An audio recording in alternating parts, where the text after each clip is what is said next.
is it possible to totally bring about a mutation in what is?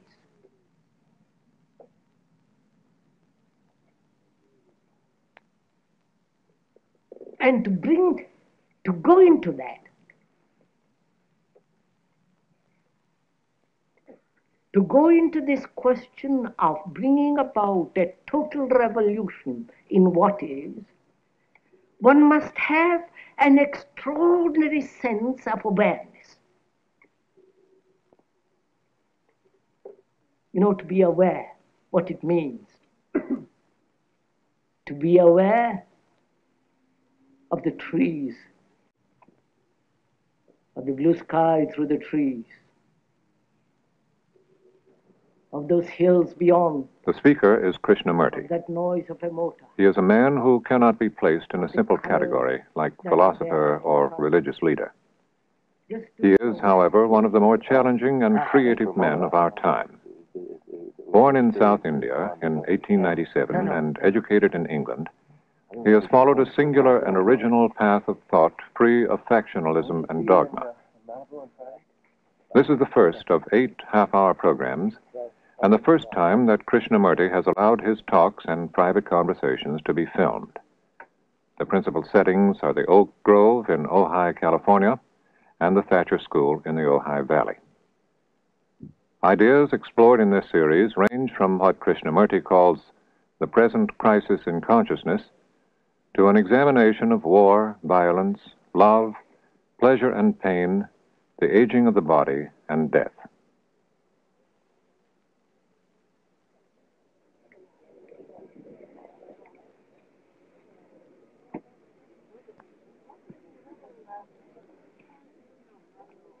We were saying how very important it is to bring about in the human mind a radical revolution. The crisis, and there are always crises in the world, especially now, it seems to me, is a crisis in consciousness.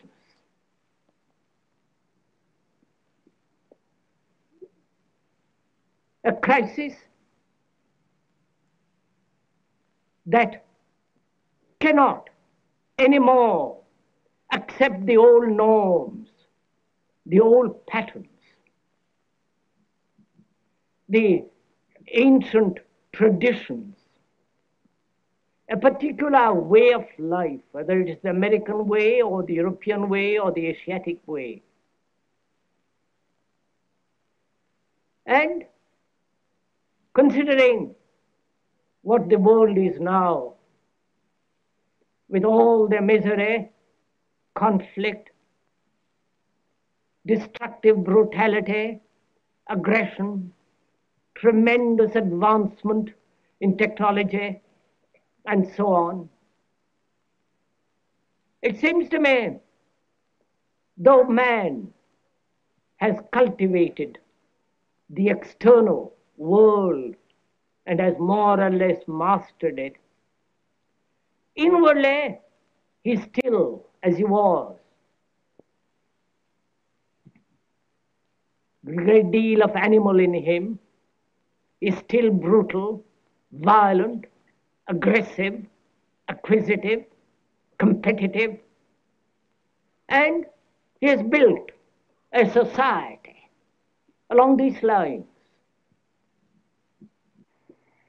What do you think is happening to the whole American people as a whole?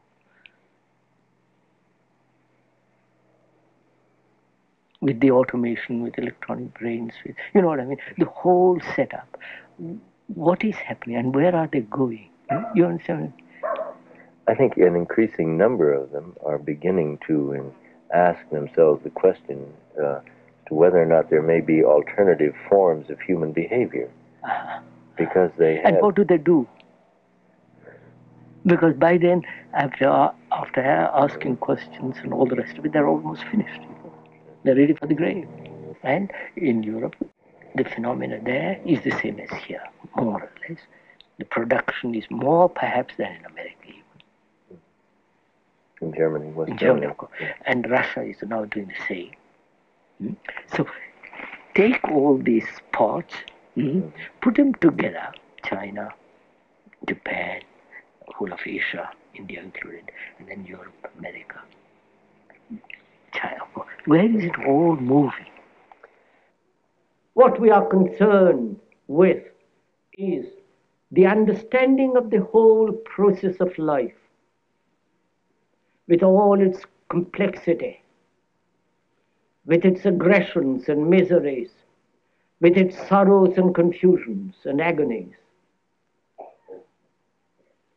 And to understand this vast field of life, which is a constant movement, one must not only hear the words, but also go beyond the words. Because words, the explanations, are not the facts. But most of us are caught in words.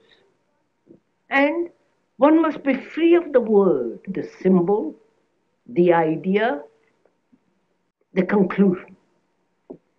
Then one can look. Then one can listen. And that act of listening is really a miracle. Perhaps it's the greatest miracle. When one can listen totally without any defense, without any barrier, neither agreeing nor disagreeing, which doesn't mean the mind is open. On the contrary, the mind is extraordinarily alert there. I hope when one is listening to this talk or to the various other talks that are coming,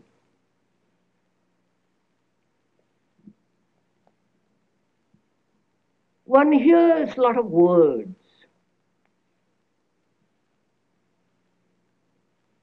And hearing many words is not listening. It's like a noise among the leaves. Soon passes away.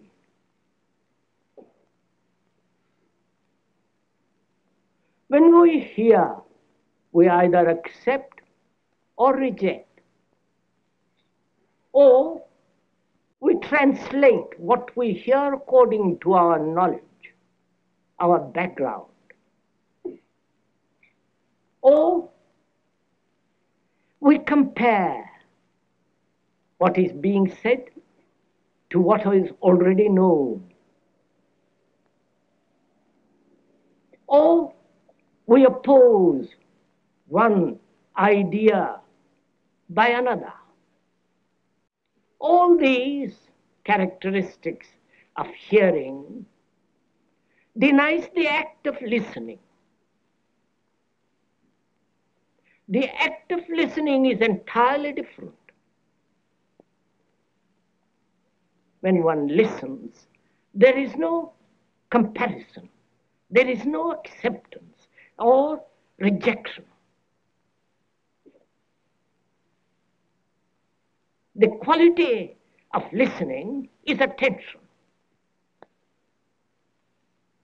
And when you attend totally, with your whole mind, with your heart, with your nerves, with your eyes and ears completely, in that state of attention, there is the act of listening. And that act of listening puts away anything that is not true.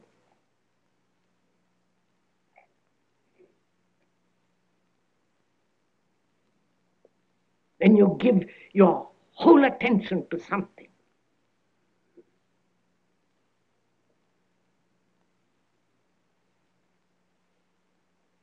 that is when you are completely listening.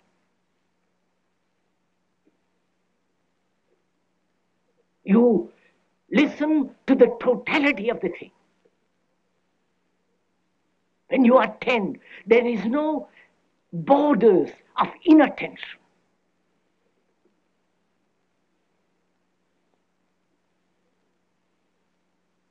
When you so intensely listen.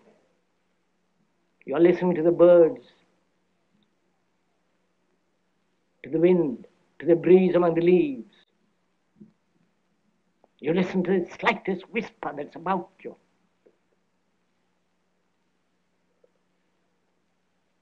So in the same way, when one listens, that very act of listening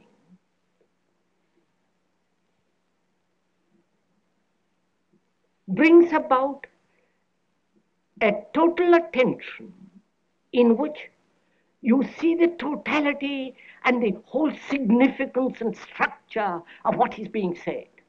When you say, I can't, you're blocked. You have blocked yourself. But you can understand more and more of it.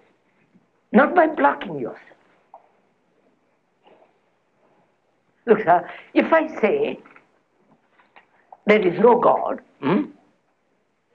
I've blocked myself, haven't I? Or if I say there is God, I've blocked myself. But if I say I really don't know, let's find out. Then I have the energy to go into it. Right? Now, so don't let's say yes or no. Don't let's take sides about it. Now, how would you see the totality of something, of life? You know, get a grasp of, feeling of it, a touch of it, a smell of it.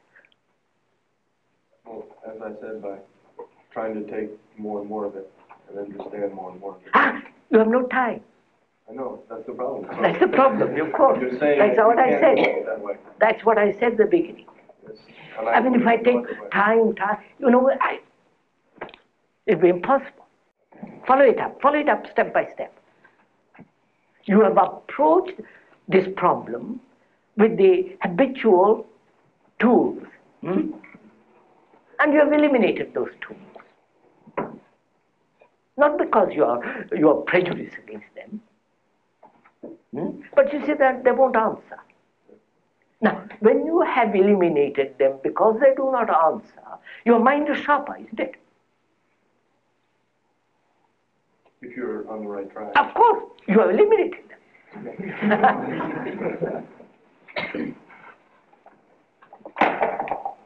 Right? Significance is hope and faith to living.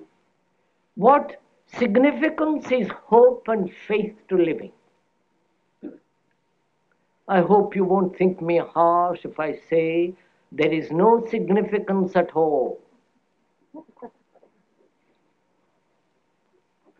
We've had hope. We've had faith. Faith in church, faith in politics, faith in leaders, faith in gurus. Because we've wanted to achieve a state of bliss, of happiness, and so on. And hope has nourished this faith. And when one observes through history, through our life, all that hope and faith have no meaning at all. Because what is important is what we are. Actually what we are. Not what we think we are. Or what we think we should be. But actually what is. If we know how to look at what is, that will bring about a tremendous transformation. Would you say there are California or America or even California, there's something new stirring? Or the same old pattern being repeated? It seems to me to be the same old pattern. Oh. Say in California, you live in California. Is the climate being so marvelous here? Is it productive of some new state of human being, new human? We are the product of the society in which we live, the experience, the knowledge, and all the rest of it. And there is nothing original. We repeat. And to find out anything new requires tremendous inquiry, meditation. You don't just get it by just coming to a meeting for an hour and thinking one has to work tremendously hard. You do work very hard to earn a livelihood, to go to office every day. But this requires much more alertness, much more careful examination. And one doesn't have the energy, the patience, or the interest, because this is non-profitable. It doesn't bring you any profit, financial or any other way. Here is the question. I suffer physically, psychologically, and I can do something physically. Psychologically, I don't know what to do. And not knowing what to do, I escape. Or I go to somebody who will tell me what to do. Or I put up with it, getting more and more and more bitter, dull, stupid, full of animosity and all the rest of it. Without doing any of those things, can one look at that thing?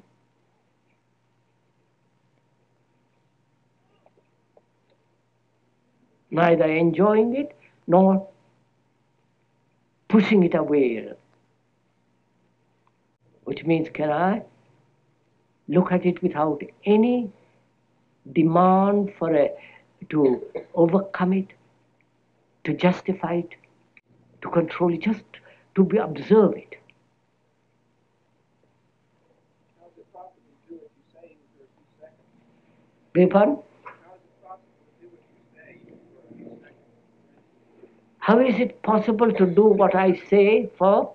I said it would seem that I would have to start by doing it for a few seconds. Do it! Do it! Do it! For a second, do it!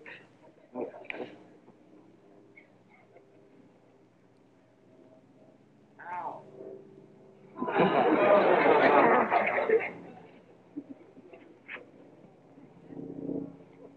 You know, as I said the other day, the word how is the most mischievous word. Because you want somebody else to tell you how to do it.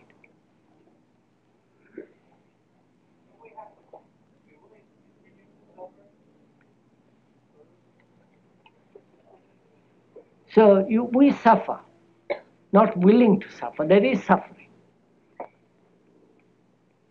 And we're asking, can you look at it and remain with it? Be quiet with it.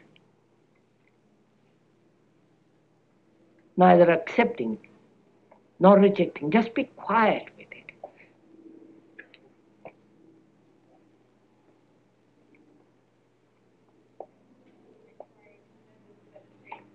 Huh?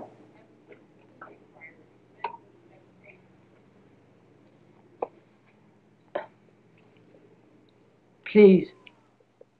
Doesn't this require great meditation? No, please do it. If one does it, you will find that you derive from that very observation a great energy, don't you? You are not dissipating any energy. It is there. When the question, such as what am I to do with myself, or however the question may be framed, there is always someone there, whether it's the advertising man on television or the Zen master, to give him a set of answers, and somebody follows these, and nothing happens. Because there is nothing in this culture that we're talking about that would prompts people to listen, really to come into relation to themselves in a tough-minded way. This is young nation, you followed me. Young nation. a mixture of extraordinary, thoughts, feelings, and cultures. I should have thought they would produce something, Well, we don't know quite what will happen when this nation faces up to the external crisis. They never have. Would you say she has reached immaturely, forced by circumstances, a pinnacle of maturity, and now declining? This I would say. You would say that. When you have really faced with a problem of war, of famine, of death, of poverty and so on, you can't argumentatively discuss about them. One has to deal with them. One has to put one's teeth into them. And you cannot artificially, intellectually have teeth to put to problems that are vital. So I hope when we ask questions and go into those questions, I hope they will not be merely intellectual or curious, but serious enough to investigate for ourselves what lies behind these questions and their import. What is the problem? Hunger. Hunger, lack of clothes, shelter, all that. Now, how is it going to be solved? Not by a particular nation. As you and I can't solve if we went India, we couldn't solve it. No, sovereign government is going to solve this. No Indian government is going to solve it. They can pretend, and they do. So, what is preventing the solution of this problem is nationalism.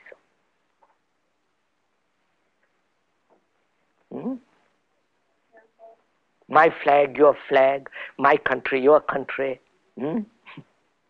and the division that takes place geographically, which is exploited by the politician.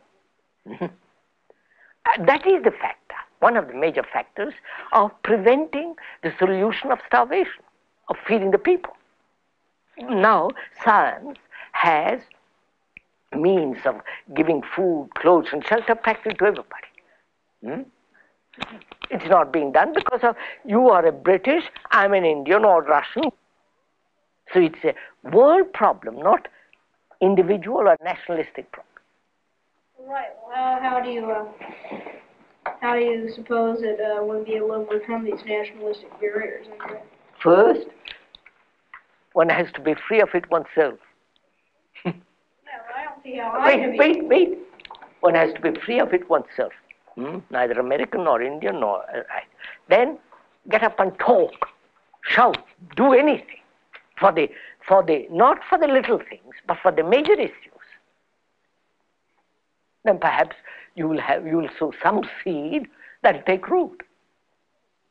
Now, if every human being, educated, cultured, who is really serious, wants to solve this problem, he will do something.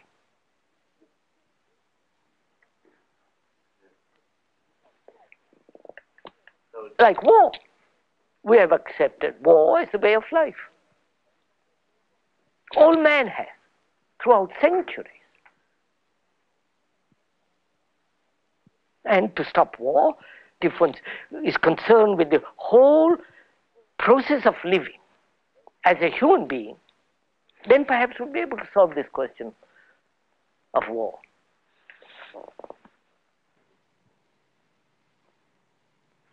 Potentially, society has solved the problem of food, clothing, and shelter.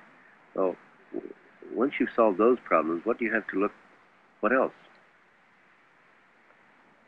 I don't quite understand what else.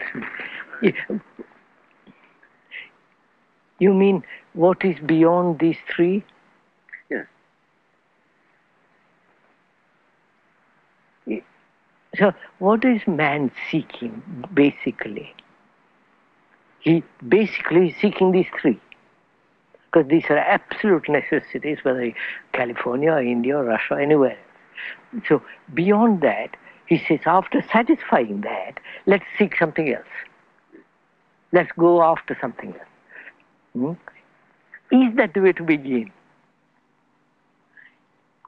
Is it bread first and then the other, or the other first and bread afterwards? I don't know if you... I follow you, I believe. Yes. So, in getting bread, we get lost. We get superficial, we get caught in the trap of amusement and religiosity, all that. But if we were not seeking so much, if we were after something more than bread and butter, in the more included the bread and butter, then I think this problem would never arise. What we are trying during all these discussions and talks here is to see if we cannot radically bring about a transformation of the mind. Not accept things as they are, nor revolt against it. Revolt doesn't answer a thing. But to understand it, to go into it, to examine it, give your heart and your mind with everything that you have to find out a way of living differently.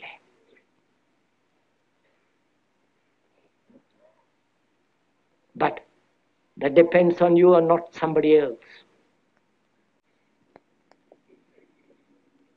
Because in this there is no teacher, no pupil. There is no leader. There is no guru. There is no master, no savior. You yourself are the teacher and the pupil, you are the master, you are the guru, you are the leader, you are everything.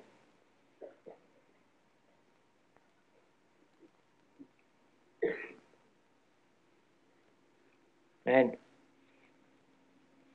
to understand is to transform what is. I think that's been enough, won't it?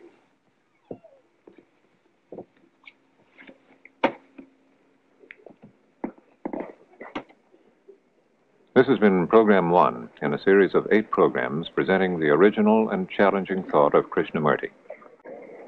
During the past 4 decades, in his writings and talks in Europe, Asia, and America, Krishnamurti has continued to explore the real revolution, a radical change in ourselves. Subsequent programs will be concerned with love, death, fear, and the possibility of a fundamental change in consciousness. The next program in the series is titled Observing Ourselves.